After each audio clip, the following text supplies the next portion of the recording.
Inquisitive mind, how come Muslims don't know if the basmalah is verse number 1 or not of the opening chapter of the Quran if it is recited out loud 3 times a day?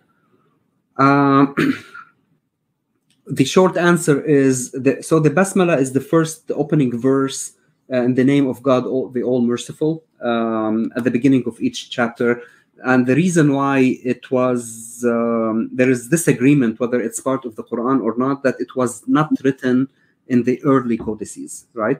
And again, it's a good question that this is one of the problems. If you have a verse that people are reciting 3 times a day, 5 times a day, and more than 5 times, because you recite different chapters of the Quran during the prayer. So it's reciting it more than 3 times and more than 5 times.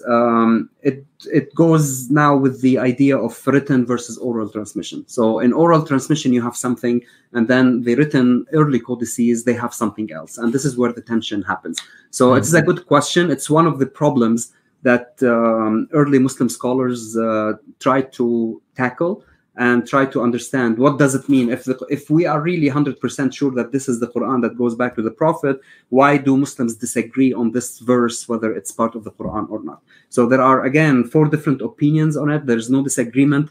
It's a good question. It's one of the,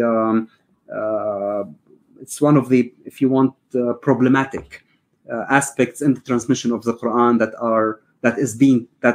was and still is discussed widely in the sources.